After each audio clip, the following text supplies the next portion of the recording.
So do I like being treated as a lead? No. But do I like being treated as a person? Absolutely.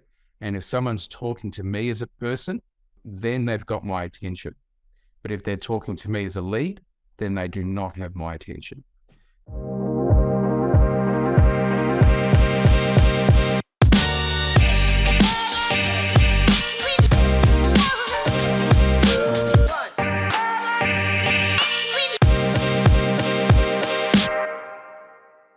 Hello and welcome back to another episode of More Clients, Less Effort. I am joined today by the amazing Adam Bude. Adam, thanks for joining me, mate. How are you? Excellent, Tim. How you doing? Thanks for having me on the show. No, it's an absolute pleasure to have you here, mate. You, of course, run the Authentic Sales Training Academy. Tell me more about that. Well, it's exactly that, authentic selling. Unfortunately, in the world of business, Tim, and the world of sales, we do not see a lot of authenticity. So I felt like it was about time we brought some of that back into the world and started to educate people on how they can do things naturally. Yeah, I would agree with you. I think, authenticity has been a bit of a buzzword over the last couple of years. And not many people have managed to get it right, and not necessarily in a sales context at all. And it is actually about being ultimately being really genuine and true to who you are. And if a client's not a good fit, you just say, thanks very much, guys. This is not going to work for us and we can't really serve you, rather than just chasing the dollars, isn't it? Yeah. Whereas business is all about just chasing the dollars, isn't it? It certainly is, right? So we have this juxtaposition. Let's put that aside, mate. I want to go back to how you got started in business and and just explore some of the journey that you've taken to get to this point. Yeah. Okay, cool. So my background's commission sales. So started that back in 2000. So a good 20 years of commission only selling. In that, there's also been 10 years of business ownership as well. But my sales experience has all been direct sales. Okay. It's been face to face. It's been over the phone. It's been on stage, as you can see behind me. And then it's been online. Multiple industries and sectors, selling from tier one corporates down to mum and dad consumers, business to business, business to consumer. At the end of the day, it's all the same stuff. And we sort of touched on it briefly at the beginning where, it's all been about getting the sale. And it wasn't until I had my first 6-figure commission month where I had 140 grand lob in my bank account that I finally realized that everything I was doing was wrong. And when I mean wrong, I've always been, I got into commission sales, Tim, because of the opportunity to earn more money than what you could possibly earn in a job where there's no ceilings. But the goal has always been about closing sales, making money, closing sales, making money. And the first business I had being in that personal development space, the lure of big ticket sales was there. And having that money land in my account, I felt unsatisfied and unfulfilled. And that was the goal, was to hit that level of income. Like I wanted to be a 7-figure income earner. But what I realized, again, really was that I was selling products and services to people that don't need them, can't use them, and won't use them. And that was all for my own financial gain. And that was 5 years ago. So the values were completely challenged again. And from that moment on, it was no longer about me just selling to make money. It's now about selling as being of service. Yeah, there's this real, I guess, nice idea of selling to serve other people, isn't it? And it's not just, and I think that's where that authenticity comes from. It's not just about you. It's about, what can I give you as my client that I'm selling? How can I serve you better? And I've certainly noticed, because I think a lot of people have a fear around sales, and I've seen it throughout my career as well. One of the biggest barriers to sort of being able to grow your business is this fear that if I put a price in front of somebody, that I'm kind of ripping them off. And there's a whole bunch of, I guess, psychological things that go along with that, right? Do you believe in the value? Do you believe you're actually serving people? But when we do change that dynamic, change that sort of positioning and thinking about what it is we're doing, and come from a position of service, it completely changes the sales relationship, the relationship that you have as a salesperson with the sales process, but also with your prospective customer, doesn't it? Well, it does. So, yeah, what I teach people, I did another presentation yesterday, and what we need to do is we need to peel it right back to firstly, what is money? And money is actually an exchange of service. That's what it is. You get paid for the service that you provide, right? Now, what's happened is, and this is what I call the industrial age of business, that where they've moved away from service and they've moved into transaction. And everybody is just treated as a number. They're no longer treated as a person. So you're treating someone as a lead as opposed to a person. So do I like being treated as a lead? No. But do I like being treated as a person? Absolutely. And if someone's talking to me as a person, then they've got my attention. But if they're talking to me as a lead, then they do not have my attention. And I think that's the difference that people need to get back to, is we're treating people as people. We're not treating people as numbers or leads. Yeah, it's really about creating that intimacy with that prospect. It is. Really understand 100%. yeah, they're coming from. When did you realize that this transactional thing about just numbers and stuff wasn't the way of the future, and you decided to pivot to the way you're doing things now? So I had that moment when I had that big commission month that everything was wrong. And that was the moment where I realized that we need to change the way business is done. But it wasn't, ironically, until I was part of a B&I group that I saw right in front of me, it was just transaction to transaction. And that's all it was. They talk about relationship building, but it's not about relationships. It's about the transaction. And if I can do this for you, then you will do that for me, expectation. That to me is not about a win-win scenario. That to me is about, I'm only going to do this with a condition if you give it back. Yeah, it becomes that very that very mercenary, what am I doing for you if you're not doing it for me as well? I must admit my own B&I experience was very similar from a marketing standpoint. And I'd walk up and down the sort of the opposing tables as everyone was sitting in this horseshoe sort of shape, and I'd say things, and I was really looking at the measure of comprehension in people's eyes, and whether they glaze over and go, I don't know what the hell you're talking about, Tim, or, oh, that's really interesting.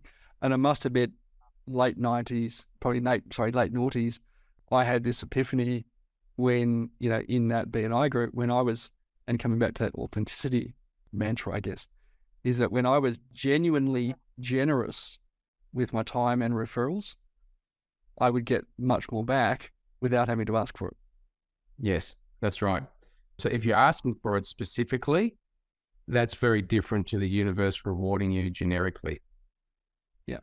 What's the biggest problem, I guess, in the traditional approach when we talk about, people leaving money on the table and stuff like that? But what do you see as the biggest issue with approaching sales from a transactional standpoint? The biggest issue is, in the direct sales world, you have a 3% conversion rate. 100 leads, 3 sales. Okay.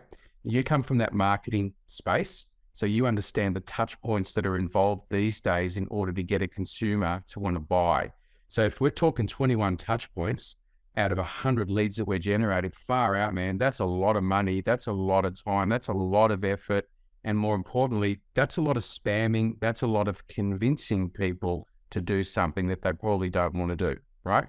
So what happens in that transactional world, if we're operating in that model, the likelihood of long-term client retention is not there. And the average client retention is 3 years. So if we don't have clients that are with us for a 3-year period on average, then, and this is what I saw firsthand when I was working as a business broker, is that most businesses are unsaleable. In fact, 90% of small businesses are unsaleable, right? And we know that 95% of small businesses fail in their first 5 years. So if we know those two statistics end to end, and we know how they're operating in the middle, well, it's not rocket science to figure out that what we're doing isn't working. We've got to change the dynamic. I think it's really interesting you say that, that what I've seen and one of the messages that we put out to our clients is, as you scale the amount of communication, we actually want to put in systems that increase the intimacy, not decrease. And when you go, I'm going to talk to 100 people to make those 3 sales, which is clearly not very many. Again, most people are not ready to buy from you today, the thing that you're selling, unless you're a plumber, in which case you've got it made, it's all good. But most people are not ready to do the thing that you want them to do. And we do need to increase the numbers. And as a result of just increasing numbers, we've had to go, well, how do I make this easy for myself? So let's just treat everybody the same, which is the exact opposite of what we want to try and do to, create that intimacy that delivers a prospect who actually likes you and has a problem that they know that you can fix. Yeah. And you hit the nail on the head. So business owners are coming from a place of selling to their clients. They're selling their services and they're selling their products. But what they are not doing is understanding the buyer's journey. And with what you do with that whole nurturing system, adding more touch points through that system, we're helping the buyers move through their journey until they are ready to make that decision. But that's not from a spamming point of view. That's from an educational point of view. Tell me this, why don't businesses look at it? What holds them back from either focusing on their sales training or really looking at their marketing process to bring the right prospect in front of them at the right time? Why don't people do that? Because they don't think they need to. So I love this. This is my favorite question, Tim. So I'll go into a room, like if I'm doing a networking event, right, which I do a lot of networking events, that's where we met at one. I'll say to people, how much money do you invest in your marketing? What's your marketing budget? $5,000 a month, 10 grand a month, 20 grand a month, zero. What is it? And they'll always give me a figure, right? And then my next question is, what's your sales budget? And the answer to that is this, every single time. And then the last question is, where do you make your money? From your marketing or from converting sales into profit? Yes, it's an interesting question to ask, isn't it? What's your sales budget? I remember several years ago doing a survey that I just threw out to my list and said, what do you spend on your marketing, and where do you spend it, right? And we segmented it to basically sort of businesses under 500,000, businesses from 500 to 1.5 million, 1.5 to 10, and 10 plus. And it was interesting to look at what people spend as a sales and marketing budget in its entirety. And for a lot of businesses under that 500K mark, and certainly under 100K just starting out, people said, as you said, I'm not going to spend anything on sales and I'm not going to spend anything on marketing. And even as people sort of moved into that sort of 1.5, kind of, 500, 1.5, the answer was often, I don't spend anything on marketing and sales, which I find a really interesting position to approach things, because that's the oxygen that drives you to 10 and 100 million. Yes, 100%. And you see businesses that, certainly in the 10 million plus range, they'll spend 10% on the sales and marketing budget, right? They'll hire professionally trained salespeople. They'll have an advertising budget. And it's not just the case of, I can now afford it. It's the thing that actually drives their $10 million business or their $20 million business or their $30 million business. Yeah. And consistently drives that sort of business. And yet when we look at probably the biggest thing from a sales and marketing effort, I'm the guy doing the sales.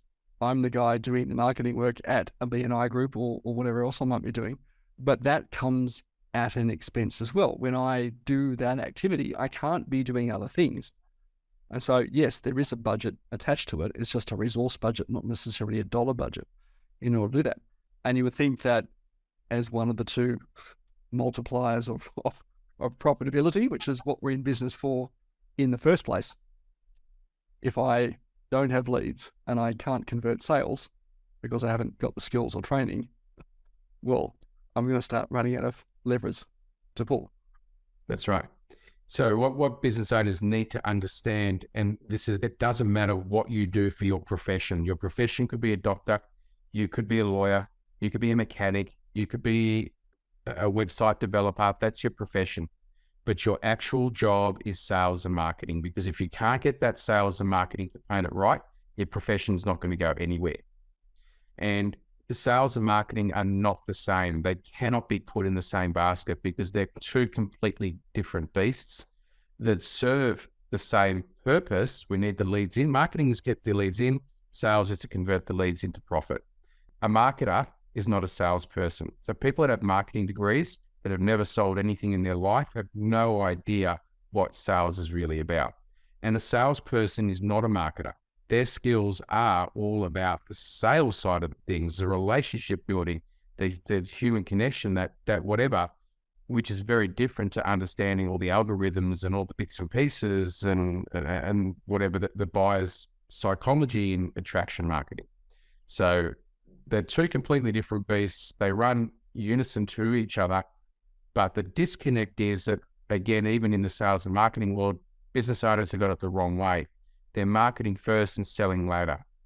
What they need to do is they need to encompass, and I say we're all in sales, but sales is not what we do, but sales is an extension of who we are.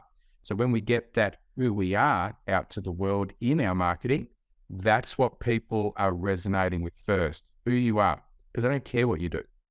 Yeah. Do you think that's the thing about how we authentically connect with the right target by putting that out? More storytelling, more this is who I am. And if you don't like me, that's okay. That's okay. 100%. That's where the authenticity comes in connection. I think one of the things I've seen, and I'd love to get your perspective on this, Adam, is that, as we enter the business, we come from this position of we want to help, right? I think it'd be hard pressed to find a business owner at some point who isn't interested in genuinely helping their clients. But we find it very difficult to say no to everybody.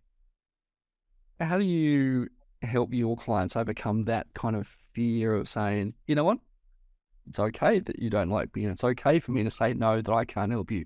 There might be someone else out there that's better suited. It all comes down to your intention.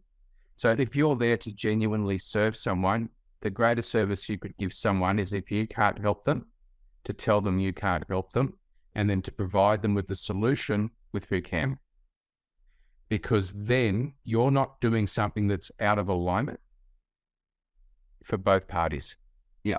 I think there's a certain amount of confidence in that, and being really clear about the thing that you're very, very good at and can help people with, not just, I might be able to, maybe I'll give it a go for the dollars. Well, that's it. So that's where the intention comes into play. So if you're doing it for the dollars, like me, when I got that $100,000 month, all the wrong reasons.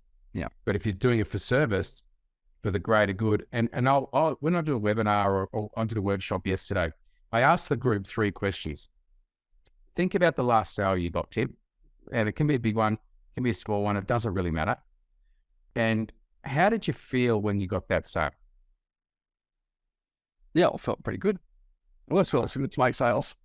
All right. So here's the next question, and this will show you where you operate from, right?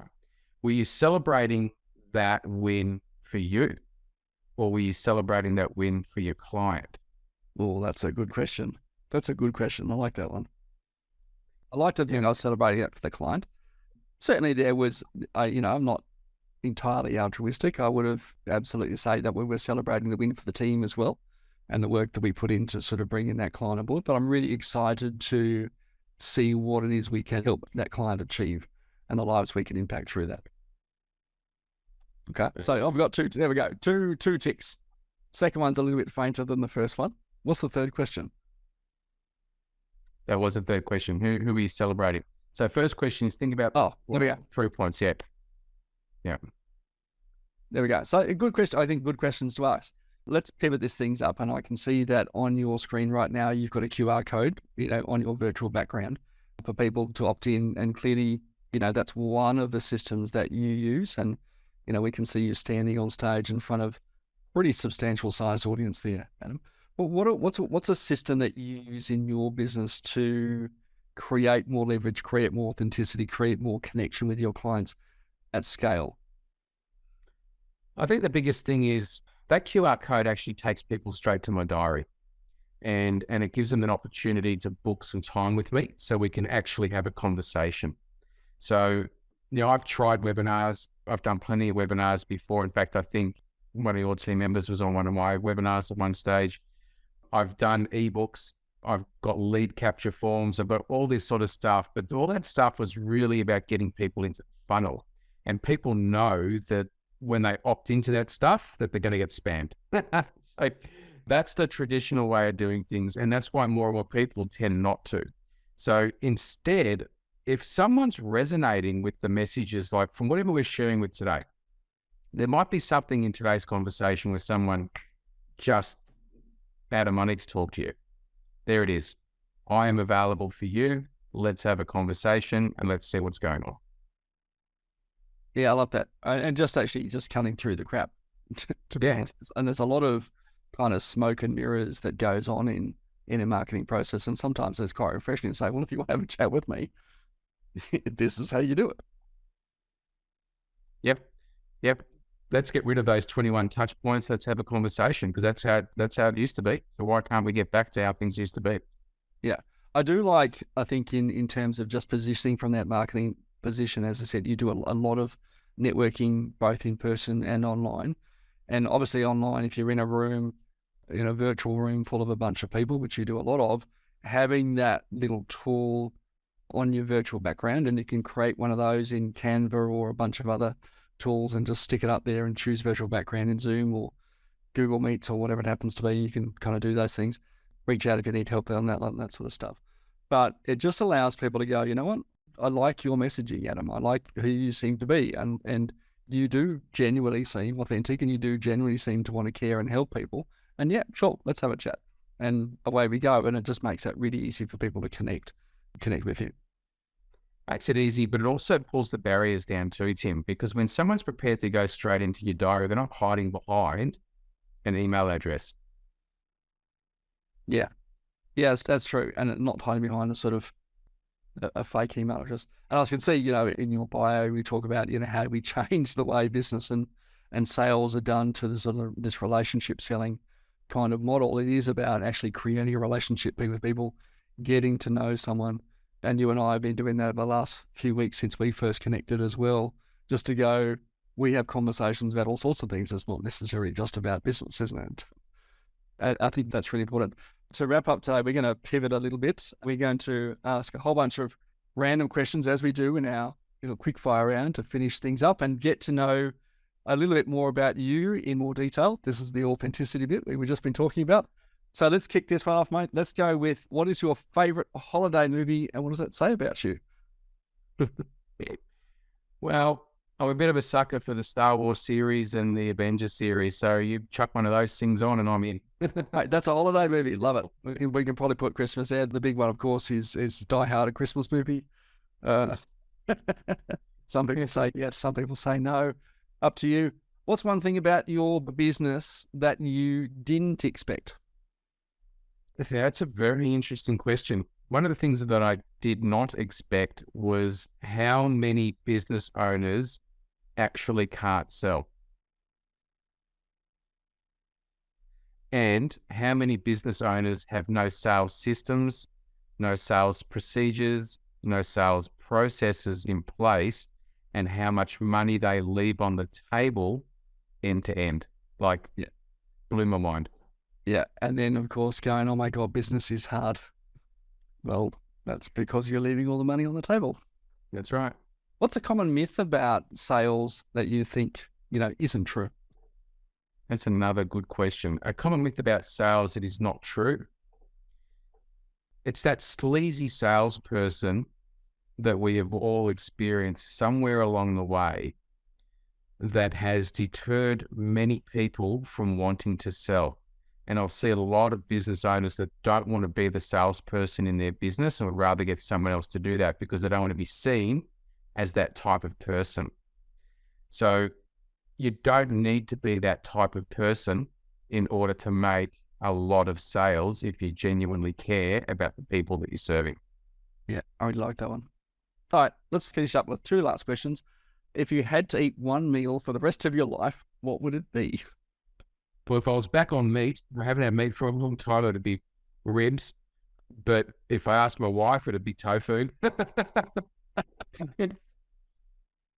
Oh, is that tacos for me? I do love myself a taco. All right. Finally, mate, we can, if we want to connect with you, what's the best place to connect? I do have your calendar, direct calendar here. We'll throw that into the show notes if you want to connect with Adam. What's the best way to connect with you? Yeah, just scan that QR code, jump into my diary. You can follow me on LinkedIn. You can follow me on Facebook as well. You can go to my website if you want to, which is the Authentic Sales Training Academy.com. It's a bit of a long one. I'm going to have to fix that up a little bit because I didn't think that through when I created it. Yeah, so we're in the middle of rebranding to Authentic Sales. So QR code is the best way. Fantastic, mate. Appreciate that. It's that address again, the Authentic Sales Training Academy.com, or connect with Adam Bude on all the good social media channels. We'll put all the links in the show notes as well, and you can connect with Adam there. Mate, thanks so much for joining us today. Appreciate it, Tim. That was good fun. Guys, and appreciate you joining us on today's episode of More Clients, Less Effort. Of course, if you've enjoyed today's episode, please share, subscribe, like, hit the 3 dots on the top of your phone. Hit subscribe. You'll catch another episode real soon. We'll catch you next time. See you guys.